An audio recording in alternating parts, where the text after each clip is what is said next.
Good day, everyone. It's me again, Felix and Villarin Jr. And today is the continuation of the discussion about the softball game rules 9 to 12. So without further ado, let's proceed to the rule number 9. Dead ball or ball in play. The ball is dead. The ball is dead and not in play in the following circumstances. A. When the ball is bat illegally. B. When the batter steps from one box to another when the pitcher is taking the signal or appear to taking the signal from the pitcher's plate or steps on the pitching plate. C. When no pitch is declared. D. When pitch ball touches any part of the batter's person or clothing, whether the ball is stuck or not. E. When a foul fly ball is not caught. F. When the offensive team causes interference. The ball is in play. The ball is in play in the following circumstances. A. At the start of the game and each half inning, when the pitcher has the ball while standing in his pitching position and the plate umpire has called play ball. B. When the infield fly rule is enforced. C. When a thrown ball goes past fielder and remains in playable territory. D. When a fair ball strikes an umpire or runner on fair ground after. Delayed dead ball. There are 5 situations when a violation of the rule occurs. An umpire recognizes it and the ball remains live until the conclusion of the play. These situations are A. An illegal pitch. B. Catcher's obstruction. C. Plate umpire interference. D. Obstruction. E. Detached equipment contacting a thrown ball, a pitch ball, or a fair ball bat. Rule number 10. Umpires.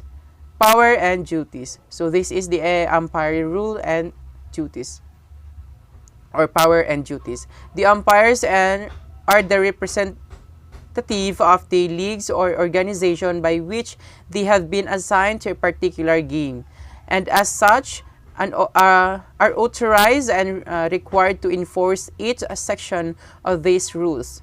They have the power to order a player, coach, captain, or manager to do or omit to do any act which in their judgment is necessary to give force and effect to one or all of these rules and to inflict penalties as herein prescribed. General information for umpires. A. The umpire shall not be a member of either team, example, player, coach, manager, or officer, score, or sponsor. B. The umpire should be sure of the date, time, and place for the game should arrive at the playing field 20 to 30 minutes ahead of time. Start the game on time and leave the field when the game is over. C. The male and female umpire must wear number 1, a power blue long or short sleeve shirt. Number 2, dark navy blue socks. Number 3, dark navy blue slacks. 4, dark navy blue cap with a white and blue trimmed ISF letters on the front. D, dark navy blue bag, plate only. Number 6, dark navy blue jacket and or sweater. Number 7, black shoes and belt. Number 8, a white t-shirt worn under the powder blue shirt. Letter D, umpire must not wear exposed jewelry that may pose a hazard. We have the exception, medical alerts, bracelets, and or necklaces. The plate umpire. A. Shall take a position in back of the catcher. He shall have full charge of and he responsible for the proper conduct of the game. B. Shall call all balls and strikes. C. Shall by agreement and cooperation with the base umpire call plays, hit balls, fair or foul, legal or illegal caught balls. The base umpire, letter A, shall take such position on the playing field as required in accordance with the relevant umpire system. B. Shall assist the plate umpire in every way to enforce the rule of the game. We have the responsibilities of the single umpire. If one umpire is assigned, these duties and jurisdiction shall extend to all points. The umpire's starting position for each pitch shall be from behind home plate. We have the change of umpires. Umpires cannot be changed during a game by the consent of opposing teams unless an umpire is incapacitated by injuries or illness. Next, we have the umpire's judgment. There shall be no appeal from any decision of my umpire or any umpire on the grounds that he was not correct in his conclusion as to whether a bat ball was fair or foul, a runner safe or out, a pitch ball, a strike or ball, or on any play involvement accuracy of judgment. We have the signals. A. To indicate that play shall begin or be resumed, the umpire shall call play ball and all the same time motion and pitch to deliver the ball. B.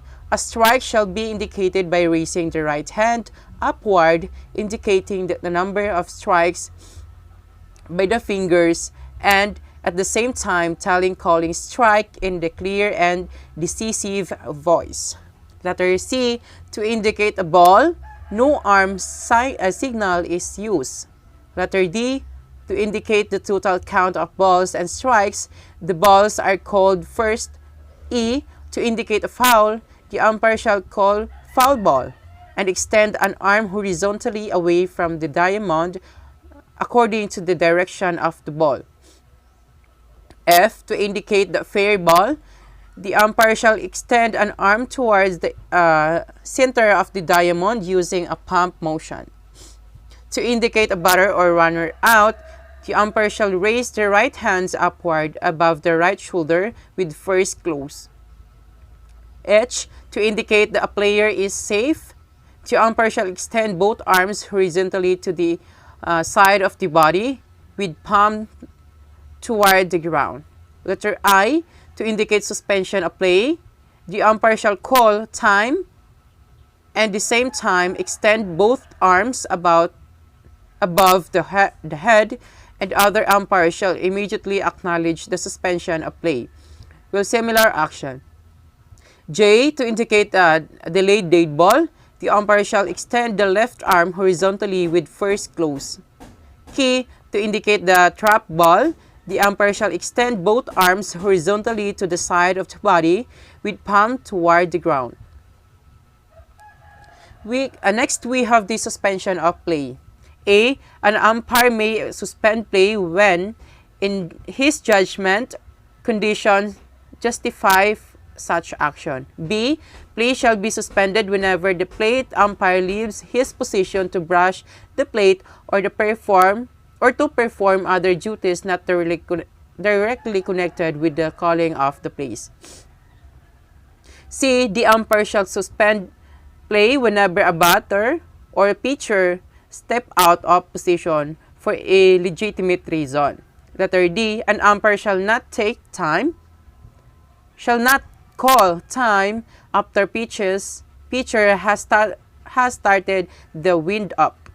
E. An umpire shall not call time while any play is in progress. F. In case of injury, except an umpire's judgment with a serious injury which may put the players in danger, time shall not be called until all plays in progress have been complete or runners have been healed at their base. Next, we have the rule number 11, the protest. Protest that will not be received.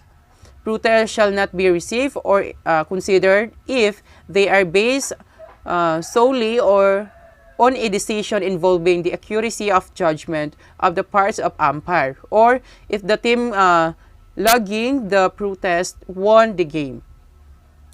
Protest what will be received. Protests that shall be received and considered including matters of the following types.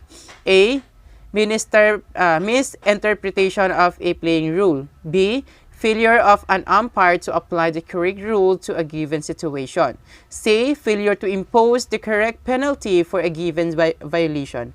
Note, number 1, protest for the above must be made before the next pitch or before all infielders have left fair territory, or if on the last play of the game, before the umpires leave the playing field. Protests involving judgment and interpretation rule. Protest may involve both a matter of judgment and the interpretation of a rule.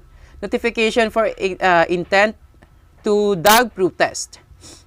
The notification of intent to protest must be made immediately before the next pitch. Exception, player ineligibility. Time to log an official protest. The official written protest must be filled within a reasonable time. A. In the absence of a league or tournament rule fixing the time limit for filing or protest, a protest should be considered if filled within a reasonable time depending upon the nature of the case and the faculty for obtaining the information on which to base the protest. B. Within 48 hours after the scheduled time of the contest is generally considered a reasonable time. Information required for written protest. The formal written protest should contain the following information. A. The date, time and place for the game, of the game. B. The names of umpires and scorers. C. The rules and section of the official rules or local rules under which the protest is made. Letter D. The decision and conditions surrounding the making of the decision. Letter E. All essential facts involved in the matter protested. Result of protest. The decision made on a protested game must result in one of the following. A. The protest is found invalid and the game score stands as played. Lastly, we have the rule number 12, the scoring. Official scorer. A. Shall keep records of each game as outlined in the following rules. B. Shall have the sole authority to make all decisions involving judgment. For example, it is the scorer's responsibility to determine whether the batters advance to first base in the result of a hit or an error. However, a scorer shall not make a decision which conflict with the official playing rules or with an umpire's decision. The box scorer. A. Each player's name and the position or the positions to be played shall be listed in order which he batted or would have bat unless the player is legally substitute or reject or removed from the game or the game ends before his turn at bat. Base hits shall not be recorded. A base hit shall not be recorded or scored in the following cases. A. When a runner is forced out by a bat ball or would have been forced out except for a fielder error. Letter D. When the player's fielding a bat ball retires a preceding runner with ordinary effort. Letter C. When a fielder fails in an attempt to retire a preceding runner and in a scorer's judgment, the batter runner could have been retired at first base. Pitcher credited with a win. A pitcher shall be created or credited with a win in the following situations. A. When he is starting pitcher and has pitched at least 4 innings, and his team was not only in the lead when he is replaced, but remains in the lead of the remainder of the game. B. When the game is ended after 5 innings of play, and the starting pitch has pitched at least 3 innings, and his team scores more runs than the other teams when the game is terminated. Pitchers charged with a loss. A pitcher shall be charged with a loss regardless of the number of innings he has pitched if he or she is replaced when his team is behind in the score and his team thereafter fails to tie the score or gain the lead. Game summary. The summary shall list the following items in his order. A. The score by innings and the final score. Letter B. The runs bat in and by home hit. Letter C. Who base hits and by home hit.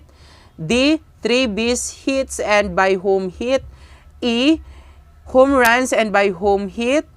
F. Sacrifice flies and by home hit. Letter D.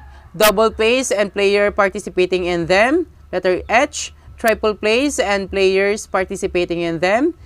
Letter I. Number of walks given by each pitcher. Letter J. Number of batters struck out by each pitcher. Letter K. Number of hits and runs allowed by each pitcher. Letter L. The name of the winning pitcher. M. The name of the losing pitcher. N. The time of the game. O. The names of the umpires and scorers. P. Stolen base and by whom. Letter Q. Sacrifice bunt. Letter R. The names of batters hit by the pitch ball and the pitcher whom hit them. Letter S. The number of wild pitches made by each pitcher. We have these stolen bases. Stolen bases are created to a runner whenever he advances one base unaided by a hit, a put out, an error, a force out, a fielder's choice, a pass ball, a wind pitch, or an illegal pitch. A. This includes a batter runner advancing to second on a awarded base on ball. Recorded of forfeited games. All record of the forfeited game shall be included in the official record, except that of a pitcher's won-lost record. So that's end for our discussion for today. Thank you so much for watching, and please subscribe this YouTube channel.